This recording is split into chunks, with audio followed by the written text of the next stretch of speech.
Gente, quem já ouviu falar aqui de uma banda dos anos 70 chamada Supertramp? Quem já ouviu falar? Olha, se você é mais jovem e não conhece Supertramp, entra, por favor, no Spotify e bota lá Supertramp e ouve essa banda, porque eles são uma referência para o rock. Eles são uma banda de transição do rock progressivo para o rock um rock mais elaborado. E essa banda gravou um disco, e esse disco tinha uma capa, que eu quero mostrar para você aqui, a capa desse disco. Eu não me lembro o ano desse disco. Olha só para essa capa. O título desse disco era Crise. Que crise? E a capa já dizia tudo, né? Um cara sentado numa cadeira daquelas de praia, com um guarda-sol, um copo ali de Coca-Cola cheio de gelo, uma garrafa ali que eu não sei do que é, com um jornal, tomando um sol, no meio de um caos terrível.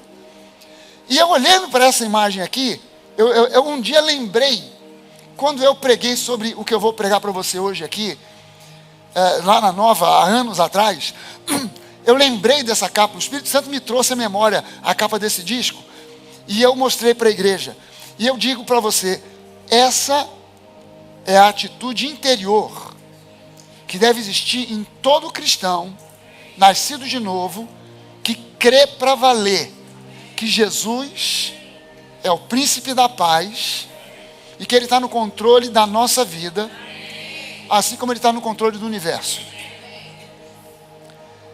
Então o seu interior, quando o diabo vier perturbar você, com aquele impulso para você cair na ansiedade, na preocupação, você tem que lembrar dessa capa e no seu interior se sentar numa cadeira de praia e perguntar para o diabo: crise? Que crise? Porque essa frase, Jesus Cristo é a solução, em muitos lugares é só uma frase religiosa.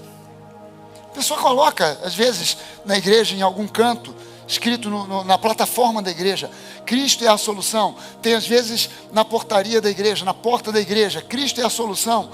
Mas aquilo é uma frase religiosa. Ninguém para pensar e refletir. As pessoas pensam assim: Cristo é a solução. Solução para quê? A solução para o inferno, para não ir para o inferno. É a solução para a vida espiritual. Não. Cristo é a solução para tudo. Cristo é a solução para a vida espiritual, Cristo é a solução para a vida matrimonial, Cristo é a solução para a vida emocional, Cristo é a solução para o problema financeiro, Cristo é a solução para o problema político do país, Cristo é a solução para tudo. Ele é o centro do universo, Ele é o centro da igreja. Quando eu digo para você que Ele é o centro do universo, eu estou dizendo para você que Paulo, quando escreve sobre Jesus, lá no livro de Colossenses, logo no capítulo 1, ele descreve quem é Cristo, a partir do versículo 13, e ele diz que tudo foi feito por Ele, por meio dEle, para Ele, e sem Ele nada do que foi feito existiria. E que Ele é o sustentador de todas as coisas. Isso significa que ao nível, para pensar, não simplesmente ao nível do que se vê, ou do que não se vê. Jesus está no controle dos anjos, dos arcanjos, dos querubins. Mas nesse mundo aqui, é como se Deus fosse um relojoeiro que fez o relógio, deu corda e foi embora. E o relógio está funcionando no automático. Ele fez tudo, deu corda e está funcionando. Então ele não está interferindo em nada. Ele está no controle das regiões celestiais. Não. Ele é aquele que sustenta todas as coisas. Eu procurei o significado dessa palavra todas, no grego, no hebraico, nas línguas sumérias e em todas as línguas arcaicas, e eu descobri que todas significa em português todas. Todas as coisas. Isso significa que Jesus, Ele é o poder que sustenta tudo ao nível atômico. Presta só atenção numa coisa: tudo é feito, visível, não visível, grande ou pequeno, palpável ou não palpável, tudo, seja sólido, líquido ou vapor, tudo é feito de átomos. E cada átomo só está naquela configuração que a gente aprende de um núcleo com elétrons voando, rodando numa órbita. Por que aquele elétron não sai voando igual um doido? Por que aquele núcleo não se desfaz? Estão ali nêutrons e prótons, ali tudo juntinho. Porque Jesus, pelo seu poder, mantém cada átomo do universo no seu lugar. Você é formado de átomos. Átomos que formam moléculas, moléculas que formam células, células que formam tecidos, tecidos que formam órgãos, órgãos que formam você. E cada átomo da sua constituição é sustentado e mantido por Jesus. Por isso, ele pode interferir a nível molecular, a nível atômico, para mudar a estrutura de alguma coisa que seja chamada de doença. Por isso ele cura. Não é porque ele é um curandeiro, é porque ele é o que sustenta todas as coisas. Ele vai a nível do átomo e muda o câncer e tira aquele câncer, porque ele muda a nível molecular. Porque ele é o Criador e ele tem autoridade sobre essas coisas. Por isso, para Jesus abrir o mar, dividir o mar, para o homem é impossível raciocinar e pensar nisso, mas para ele, como ele controla todas as coisas a nível atômico, abrir o mar para ele é uma brincadeira. Ah, não, é impossível, eu não acredito, isso é lenda. Pois é lenda porque você não conhece o poder que Jesus tem de controlar as coisas a nível atômico. Então, para ele controlar o seu universo, se ele controla esse universo de sol, estrelas e planetas, para ele controlar o seu universo, é mole. Só tem um problema, é que nós muitas vezes tiramos o controle da mão dele e trazemos para a nossa mão usando uma ferramenta que é uma praga na igreja. É uma praga no meio do povo de Deus. E o problema com essa praga é que muita gente até acha que isso é algo agradável aos olhos de Deus, que é uma coisa chamada ansiedade, preocupação. Tem gente que acha que se preocupar é mostrar para Deus. Não, eu tenho que mostrar para Deus que eu estou preocupado, para Ele ver que eu estou levando a coisa a sério. Porque se eu deixar de me preocupar, Deus vai olhar para mim como sendo uma pessoa que não está nem aí para nada. Então eu tenho que... Deus está vendo, eu estou preocupado, eu estou ansioso. Isso é uma praga. Isso é uma praga que entra dentro da igreja. E a gente precisa se livrar dessa praga. Cada um de nós aqui precisa se livrar. E o título dessa mensagem que eu quero pregar para você aqui agora é uma pergunta: por que preocupar-se? Por que se preocupar? Why worry? Por que eu devo me preocupar? Por que eu deveria me preocupar? Eu quero responder essa pergunta aqui com você. Vamos dar uma olhada, porque essa praga é uma peste que ataca o fruto do Espírito, que corrói o fruto do Espírito, que dificulta a manifestação. Na verdade, a preocupação e a ansiedade é um pecado.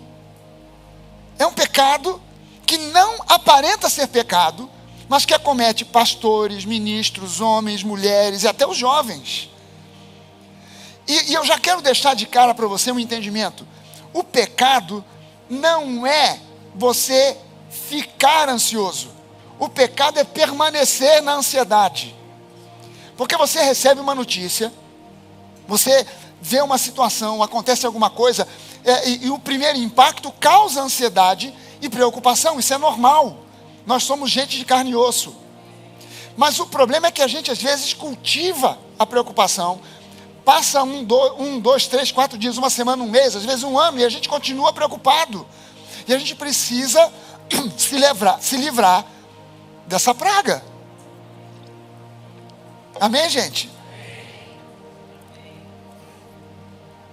1 Pedro capítulo 5, os versículos de 7 a 9.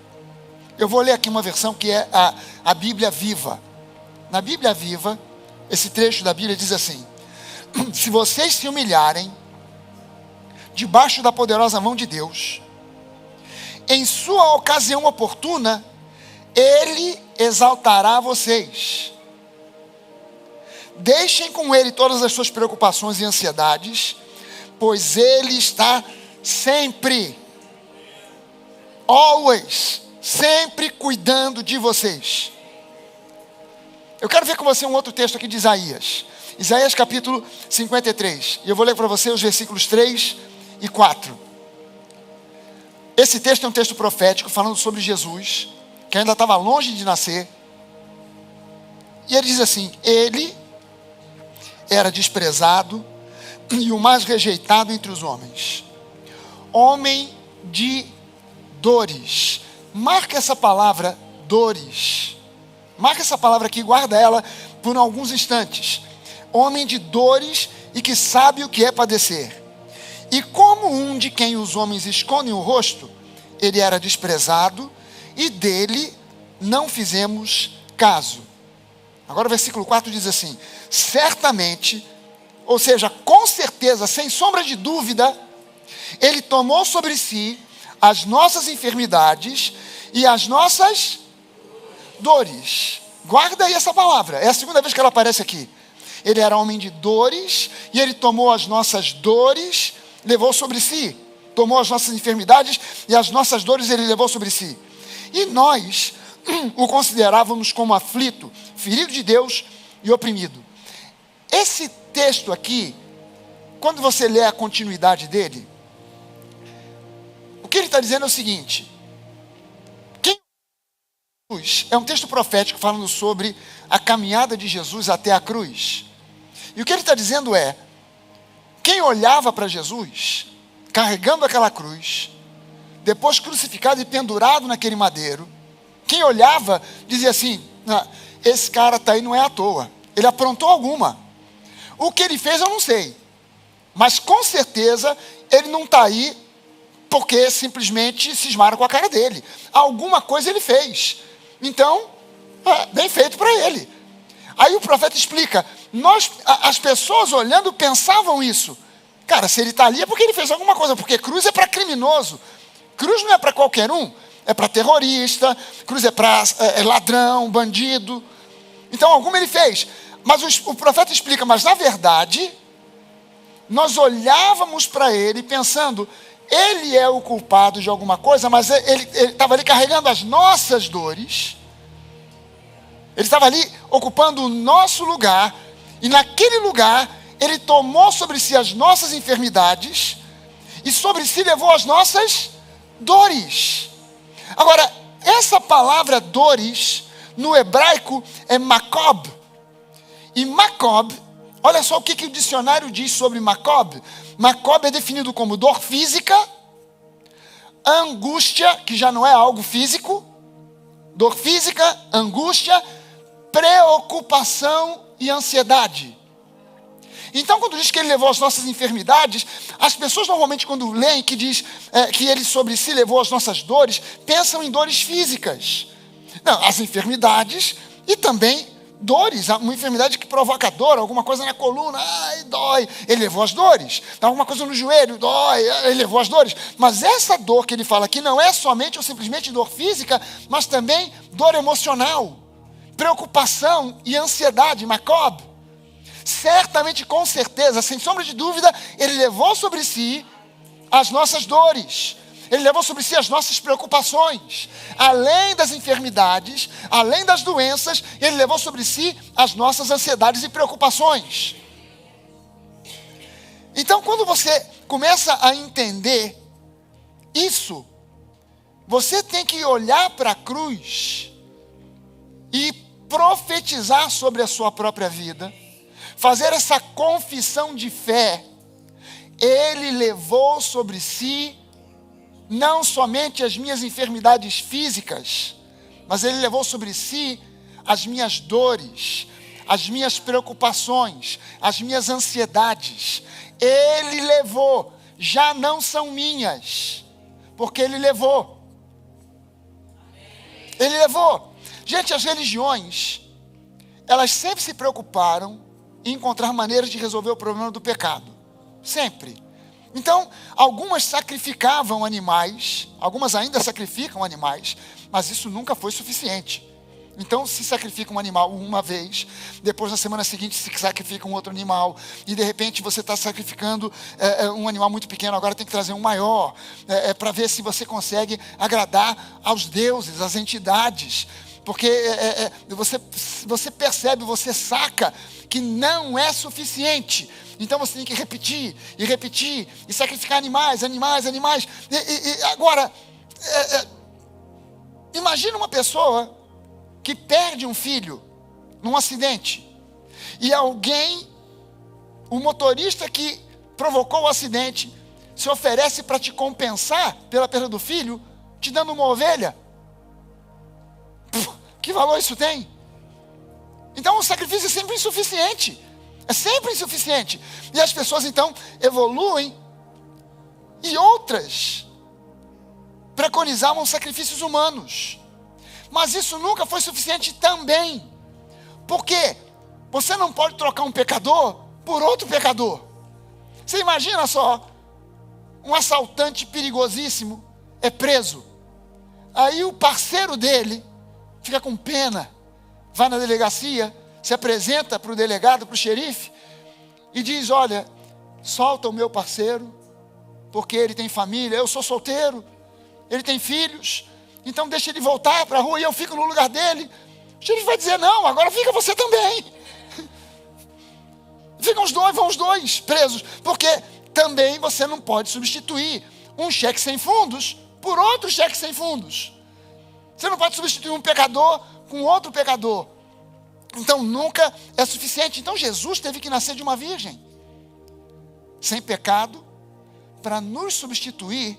Por isso a Bíblia diz que ele, sem pecado, ele se tornou pecado, para que nós, sendo pecadores, nos tornássemos santos. Houve uma substituição na cruz do Calvário. Eu já não sou o que eu era, ou quem eu era, porque na cruz do Calvário houve uma substituição. O que Jesus fez? O que Jesus fez para se tornar pecado? Silêncio danado. O que Jesus fez para se tornar pecado? Absolutamente nada. Nada. Mas ele se tornou pecado por nós. Agora, veja só, o nosso pecado não estava nele, o nosso pecado estava sobre ele, porque nele não poderia jamais haver pecado. Então, o nosso pecado foi sobre ele, e ele nos substituiu, ele se tornou pecado, mais do que se tornar pecador, ele se tornou pecado.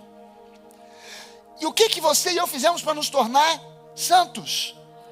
Nada, nothing, nada. Ele nos substituiu, houve uma troca. Ele, sem nada fazer, se tornou pecado no nosso lugar, para que nós, sem nada fazer, nos tornássemos santos como ele é.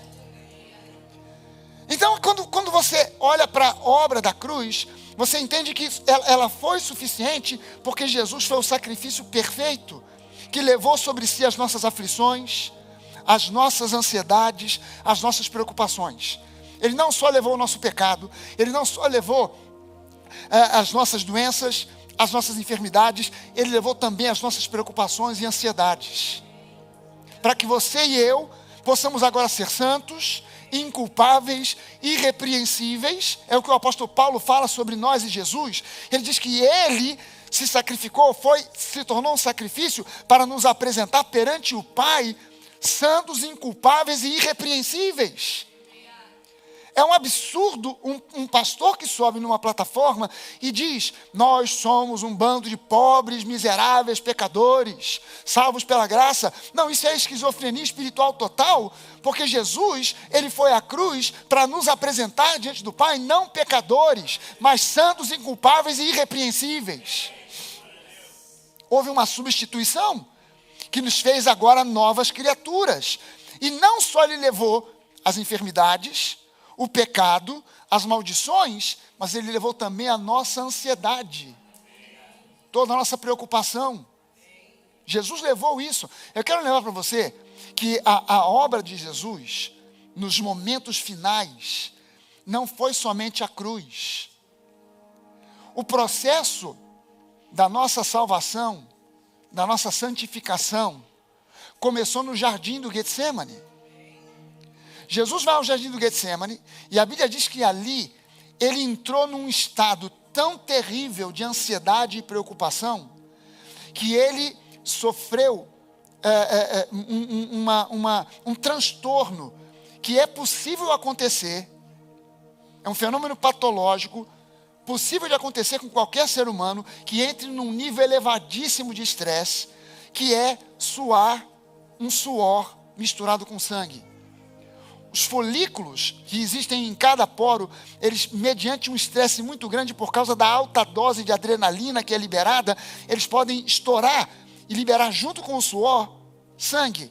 E Jesus suou gotas de sangue. Agora, quem já teve algum episódio de sudorese, o primeiro lugar onde você começa a suar é na testa. E a Bíblia fala do sangue de Jesus ser vertido, é a primeira vez que o sangue de Jesus é vertido, pelo menos é o que diz a palavra, não foi na cruz, foi antes, no jardim do Getsemane. E quando Jesus sua sangue, a gente já imagina logo que a primeira lugar onde brota sangue é na testa. E testa na Bíblia simboliza a mente humana. Fala da mente do ser humano. E é na mente aonde a preocupação e a ansiedade se estabelece. Por que Jesus suou sangue no Getsemane? A Bíblia diz que ele estava angustiado em profunda angústia. Jesus, as pessoas olham e pensam assim, lógico, Jesus já vendo o que viria pela frente, né, a cruz, o sofrimento todo, ele ali ficou angustiado. Jesus nunca ficou angustiado com a cruz. Ele já nasceu sabendo que a cruz era o destino dele. Aquilo foi um plano que ele fez com o Pai e o Espírito Santo. Houve uma reunião da Trindade, e Deus estabeleceu o plano da salvação, e Jesus disse, eu topo, eu vou. Ele já sabia que ele viria em carne, e ele já sabia que ele seria crucificado. Ele já sabia de todo o processo de tortura até a cruz. Então Jesus não tinha ansiedade nenhuma com relação àquilo. Aquela ansiedade, aquela síndrome do pânico que Jesus estava sofrendo ali no jardim do Getsemane, não era a síndrome do pânico, a ansiedade, a preocupação dele, era a nossa ansiedade, era a nossa preocupação, era a nossa síndrome do pânico, e ele estava ali fazendo com que a nossa mente fosse liberta da opressão, da preocupação e da ansiedade. Quando ele vai ao flagelo, quando ele vai ser flagelado, pelas suas pisaduras, pelas suas feridas, nós fomos sarados. Mas agora, quando ele vai à cruz, o pecado foi destruído. Então há um progresso. E o primeiro lugar aonde Jesus nos oferece libertação é no Getsemane. No Getsemane, eu fui liberto da preocupação e da ansiedade. Você pode levantar uma das suas mãos e dizer isso? No Getsemane, eu fui liberto da ansiedade e da preocupação. Aleluia!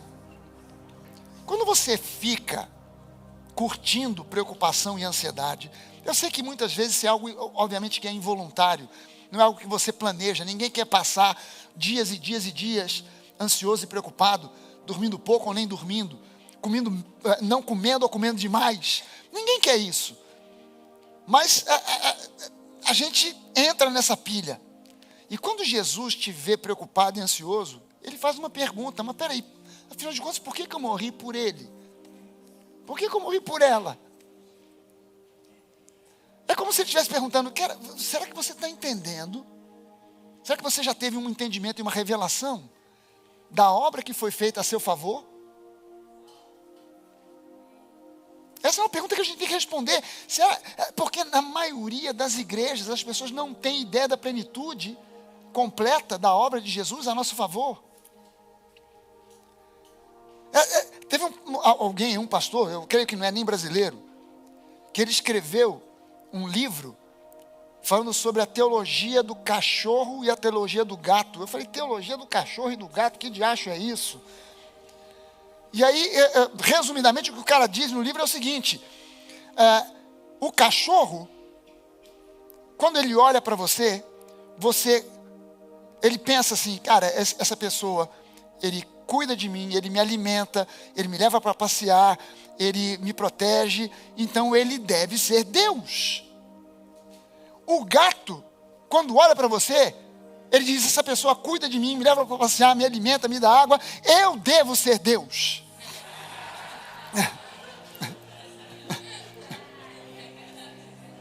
Então ele classifica as pessoas em cachorros e gatos.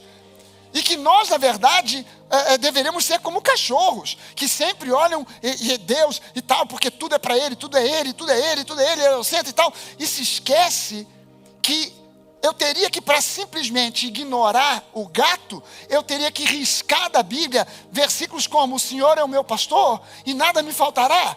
Porque ele diz, o gato só pensa em eu, meu. E a verdade é que a Bíblia fala que tudo é para Ele, tudo é por Ele, que Ele merece toda a honra, toda a glória, todo o louvor, mas que Ele nos abençoa abundantemente. E quando nós chegamos dizendo para Ele, Pai, eu preciso disso, ou eu preciso daquilo, Ele ouve e Ele atende.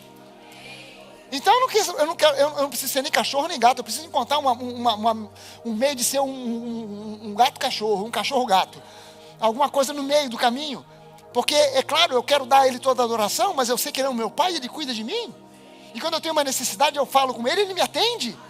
Então eu não preciso andar por aí curtindo ansiedade e preocupação, porque eu sei, Pedro disse isso para nós vemos o versículo, Ele cuida de nós. Ele cuida de mim, Ele cuida de você.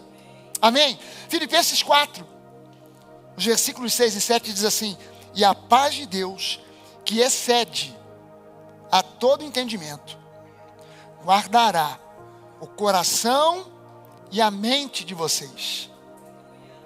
O espírito e a alma. São duas coisas diferentes. O espírito, o homem interior. Quem você é de fato. O homem ou a mulher interior. Quem você é de fato. Mas esse espírito possui uma alma, que é a psique. A palavra grega que é traduzido como alma é psique, que é a raiz grega de palavras como psicoterapia, psicologia, psiquiatra e etc. As ciências ligadas à mente. Então, quando se fala sobre renovação da mente, é renovação da alma, renovação da psique na palavra. E nós precisamos aprender a ceder à palavra, a dar espaço para a palavra. Quando existe um conflito entre aquilo que você pensa, aquilo que você acha, aquilo que você aprendeu com o pai, com a mãe, com o professor, com a vida, quando há um conflito entre isso e aquilo que a Bíblia diz, alguém vai ter que mudar. Ou a Bíblia ou você. Adivinha quem? Não entendeu em português? Eu falo para você em inglês. When there is a conflict between you and the Bible, somebody will have to give up. Guess who?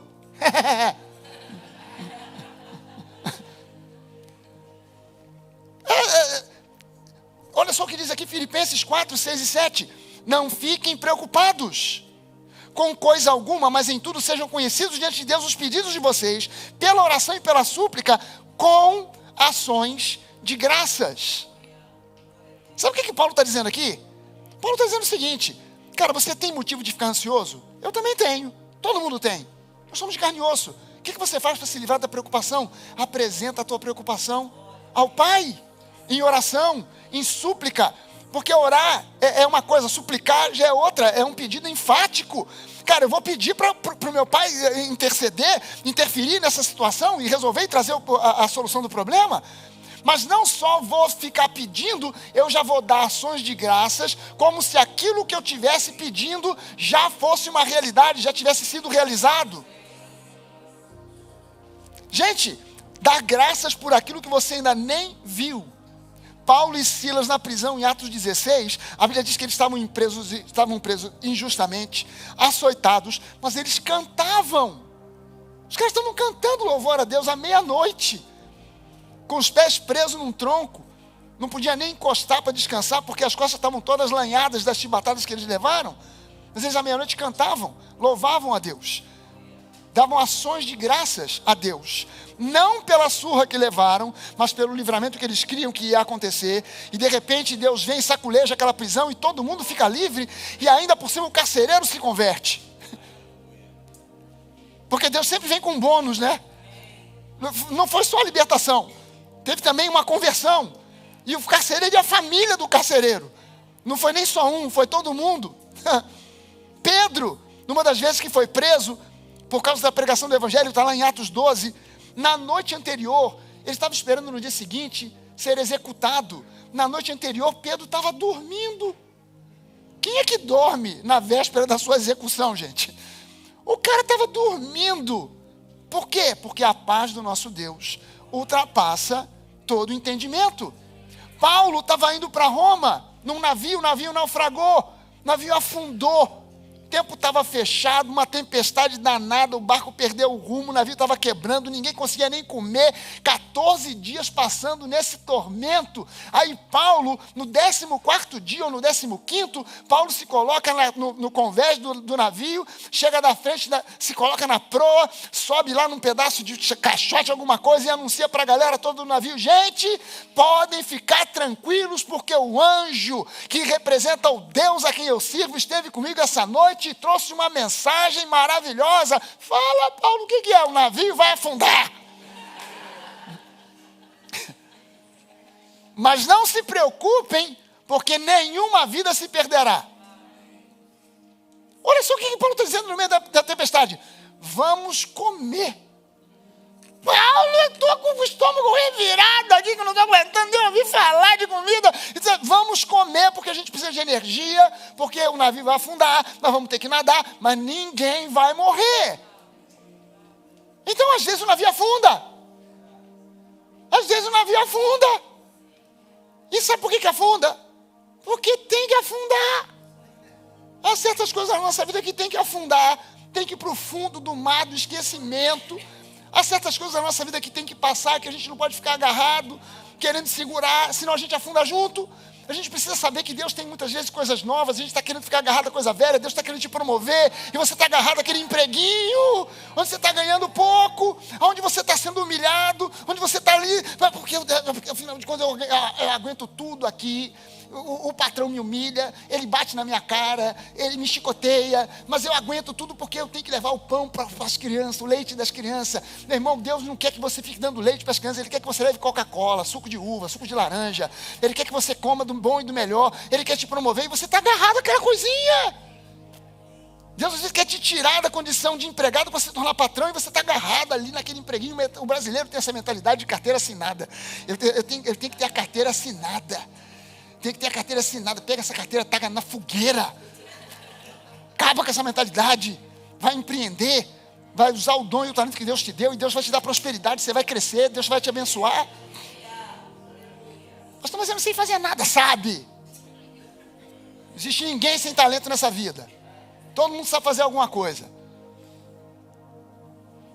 Você, com certeza. Mas eu não sei nada. Então vai para o YouTube que tu vai aprender. Tem um monte de tutorial lá. Vai aprender a fazer qualquer coisa. Vai aprender a fazer bolo. Vai fazer bolo. Vou aprender a pregar prego na parede. Pronto, aprendeu alguma coisa. Vai empreender. Deus vai te abençoar. A Bíblia diz lá que Ele vai abençoar o trabalho das tuas mãos.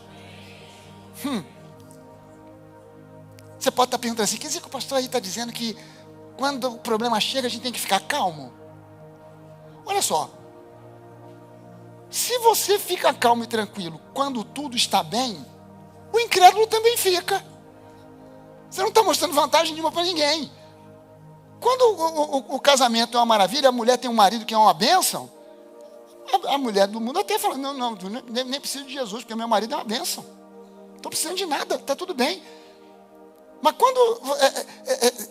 quando você tem um problema, e você, mesmo tendo o problema, que é o motivo de ansiedade e preocupação, você começa a orar e entregar isso nas mãos de Deus, e começa a dar ações de graças pelo milagre que você ainda nem viu acontecer. Isso toca e move o coração de Deus.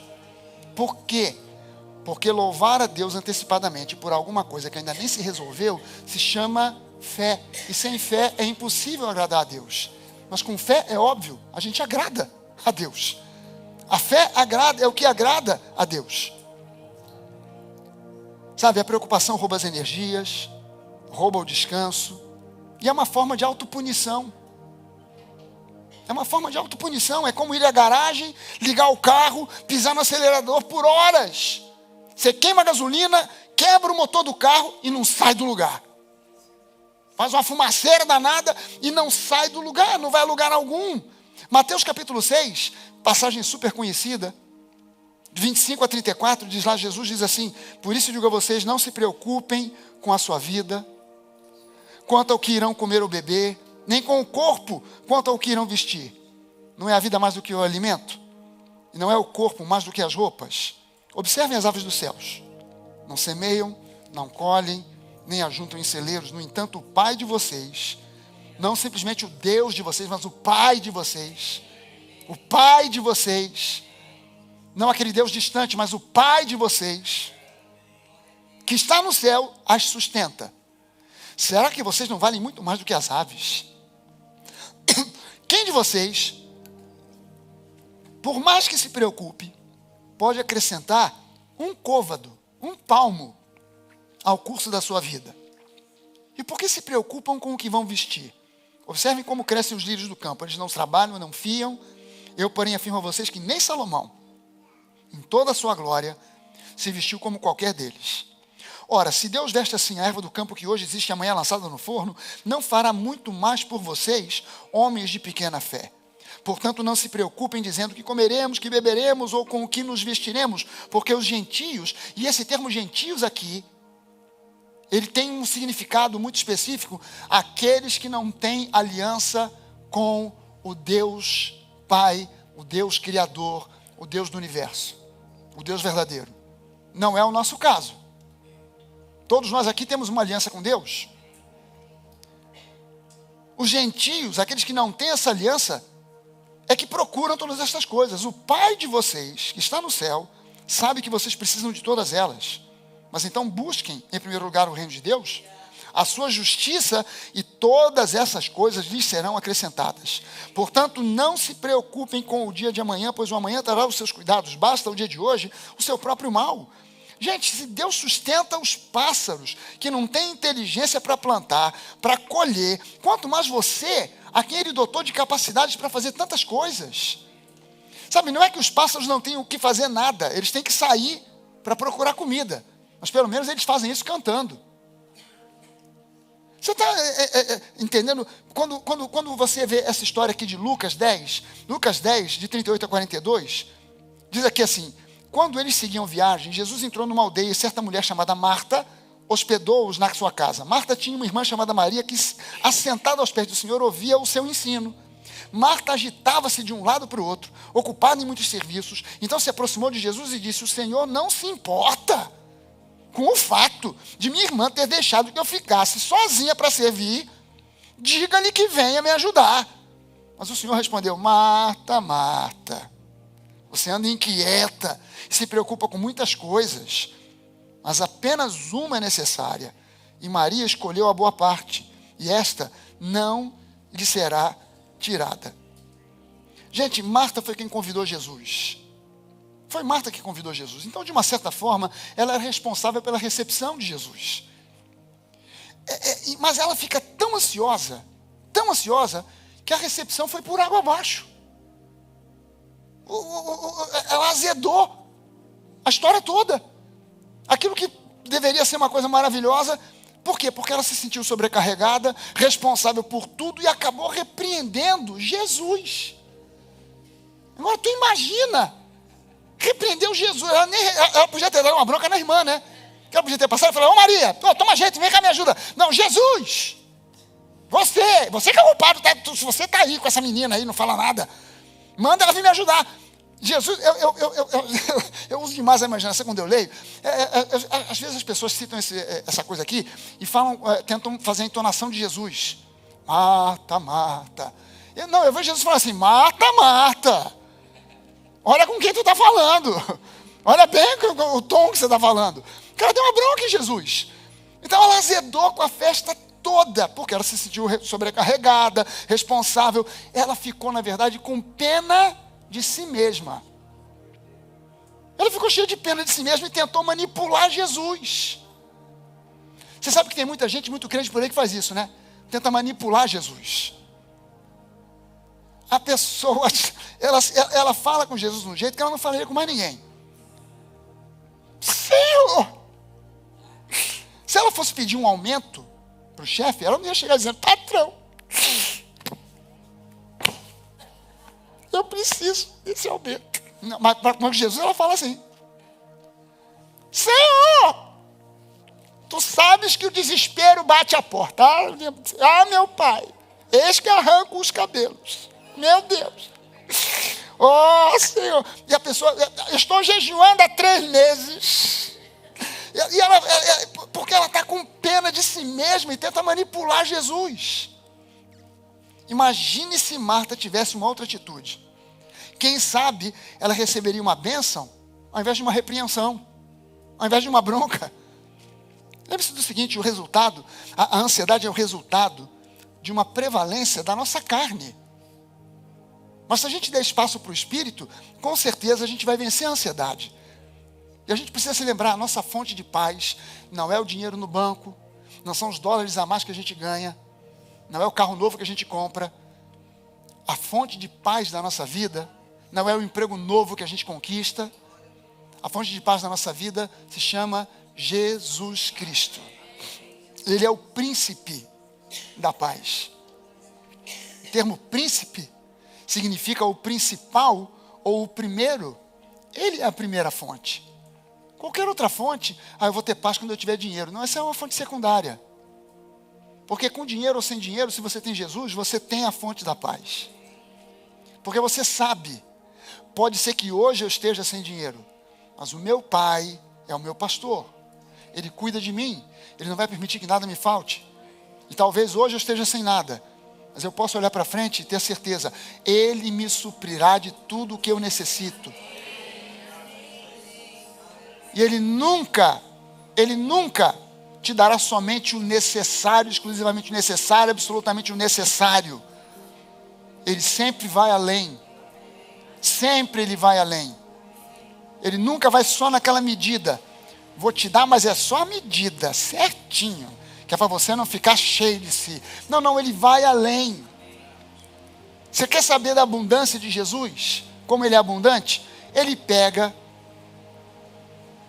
2 pães e 3 peixes, ou 3 pães e 2 peixes, 5 peixes, 2 pães, e multiplica para alimentar uma multidão de mais de 5.000 pessoas. Quer dizer, o pouquinho na mão de Jesus é muito. O muito na mão de quem não tem Jesus não é nada. Sabe que eu li uma vez um salmo, que se eu não me engano é o 72. Confere para mim aí, Reinaldo. Se eu não me engano é o 72. O Salmo 72 fala exatamente, é um cara chamado Asaf, que escreveu esse salmo, e ele diz o seguinte, cara, como eu estava invejando os incrédulos. Os caras estão assim, gordinhos, bem alimentados, bem vestidos, andam por aí fazendo pouco caso de tudo e de todos, estão nem aí para nada. Parece que os olhos deles só faltam pular da órbita de tão assim, olhando para as coisas com...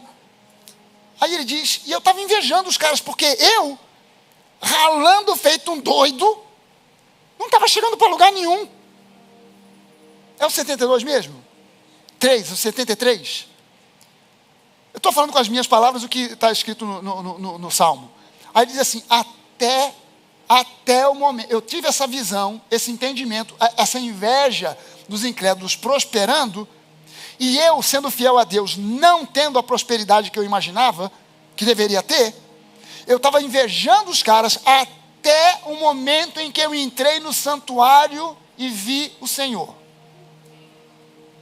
Aí ele diz, aí Deus chamou a minha atenção, e eu comecei a ver que quando de repente vem o dia mau e eles perdem tudo, os caras perdem a direção da vida, eles ficam alucinados, não sabem para onde correm, não sabem o que faz. E aí ele entendeu. Cara, prosperidade para valer não tem a ver simplesmente com o muito que eu possa ter. Prosperidade tem a ver com eu ter o dono do ouro e da prata habitando em mim, cuidando da minha vida. Porque se ele é o meu pastor, nada vai me faltar, tendo eu muito ou pouco, as minhas necessidades vão ser supridas e ele irá sempre além. O pessoal do mundo confia em carros e em cavalos. Nós confiamos no Senhor. Eu olho para os montes e eu pergunto, de onde me virá o socorro? O meu socorro não vem dos montes, o meu socorro vem do Senhor dos Exércitos. Então eu queria orar com você, não é que você, eu não quero aqui classificar ninguém, você que está sofrendo uma ansiedade desgraçada, vem aqui à frente agora, vamos botar aqui uma fila, muito ansioso, mais ou menos ansioso, pouco ansioso, nada ansioso, não é isso. Eu quero orar com você e por você, no sentido de que você se torne alguém que está imune, não à ansiedade que bate, mas à ansiedade que fica. Que você tenha um coração blindado para saber que a ansiedade pode vir, mas ela não pode permanecer. Porque você tem um Deus que é bom, que é seu Pai, cuida de você e te ama profundamente, não quer ver você sofrendo por ansiedade e preocupação. Você pode ficar de pé? Aleluia. Queria convidar você para colocar a sua mão sobre o seu coração. Sabe, todos nós somos de carne e osso. E todos nós estamos sujeitos a esse caminho que nos leva para a ansiedade, que às vezes leva para a síndrome do pânico, que muitas vezes leva para a depressão, que muitas vezes leva para aquele tal do burnout. Quanta gente eu tenho visto, crentes. Pastor, eu vou ter que ficar uns 3 meses afastado aí, porque o médico falou que eu estou com burnout. Está virando já uma coisa rotineira de ouvir pessoas na igreja com burnout. Deus não quer você com burnout. Se Deus quer ver você, é com o burn-in, queimando por dentro por Jesus. Então eu queria, todos nós precisamos dessa oração, sabe, não é aquele que está com o burnout, e aquele que está mais ou menos, não, todos nós precisamos, porque todos nós somos atacados pelo diabo com esses pensamentos, não vai dar, agora vai dar ruim, piorou, olha só a crise, olha como é que a situação está. Cara, se você acha que está ruim aqui, não volte para o Brasil, você não sabe como é que está lá. O pepino lá é grande demais, é ruim demais, mas o mesmo Deus que nos controla e nos abençoa aqui no Brasil, ou até em Marte, não importa onde a gente esteja, é o Deus que prometeu na sua palavra que cuidaria de nós do início ao fim. É o Deus que está de olho, sabendo, cara, o meu filho está passando por essa luta, mas o meu espírito está ali com ele para fortalecer, e ele vai passar por esse vale, ele não vai permanecer no vale, eu vou ajudá-lo, ele vai sair do vale e ele vai chegar no topo dessa montanha. É um compromisso de aliança que Deus tem comigo e com você. Aleluia. Aleluia. Pai amado, nós queremos lançar sobre Ti, conforme a palavra nos recomenda fazer, lançar sobre Ti toda a nossa ansiedade, ao ponto de, por dentro, no nosso interior, estarmos sentados numa cadeira de praia, no meio do caos, no meio da destruição, no meio da crise, e poder olhar em volta e perguntar: crise? Que crise? O meu Deus está no controle da minha vida. Se a crise está do lado de fora, do meu lado de dentro, há paz perfeita e plena, porque quem habita em mim é o príncipe da paz, o Senhor dos senhores, o Jesus que controla o universo a nível atômico, o Senhor que conhece cada célula, cada molécula do meu corpo, o Senhor que conhece a minha mente melhor do que eu, o Senhor que me conhece por dentro e por fora, que sabe de coisas a meu respeito que nem eu mesmo sei, o Senhor que me conhece de um jeito que nenhum psiquiatra ou psicólogo poderia conhecer. Ele está no controle, e Ele me ama profundamente, e eu confio nele, Você pode levantar sua voz e dizer isso: eu confio no meu Pai, eu confio no meu Deus. Você pode dizer em alto e bom som: o Senhor é o meu pastor e nada me faltará. Aleluia, aleluia. Há uma promessa, Jesus, da tua parte, dizendo: eis que estou com vocês até a consumação do século, até o fim da história, até o fim do mundo, todos os dias. O Senhor quer que você saia daqui com uma visão profética da sua própria vida, uma visão de progresso, uma visão de superação, uma visão de vitória, uma visão profética de coisas boas, com um coração fervilhando de esperança. Essa esperança bíblica que é elpis, que é uma convicção, uma certeza alegre de coisas boas, uma expectativa alegre de coisas boas. Pai, no nome de Jesus, enche o nosso coração de esperança, no meio desse mundo caótico, no meio desse mundo dominado por Satanás, esse mundo que jaz no maligno. Nós queremos ser aqueles que estão em paz, no meio desse mundo onde o espírito desse mundo causa tanto desastre, tanta desgraça, tanta morte, tanta falência, tanta miséria, tanto divórcio, tanto desentendimento, tanta guerra, não somente de país contra país, mas guerra de família contra família, de pessoa contra pessoa, de pai contra filho. Meu Pai, no nome de Jesus, nós rejeitamos tudo isso na nossa vida, porque o Senhor é o príncipe da paz, e a tua paz ultrapassa todo o entendimento, ultrapassa a racionalidade, vai além do que se poderia esperar.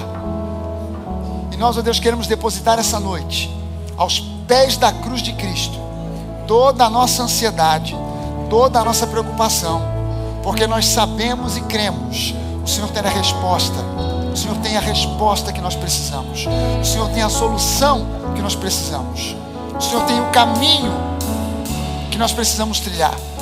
O Senhor faz caminho onde não há caminho algum, abre portas que estão fechadas, fecha outras que estão abertas, para que nós possamos alcançar a vida abundante que o Senhor prometeu para nós. E eu te agradeço, porque eu creio que nós sairemos daqui hoje levando no nosso coração a convicção de um milagre. Eu quero que você saia daqui, meu irmão, levando no seu coração a convicção de milagres. Milagres, milagres. Nós cantamos aqui: milagres vão acontecer.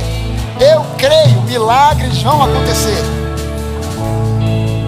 Milagres já têm acontecido, e milagres vão continuar acontecendo, porque Deus é bom, Deus é fiel. Aleluia, em nome do Senhor Jesus.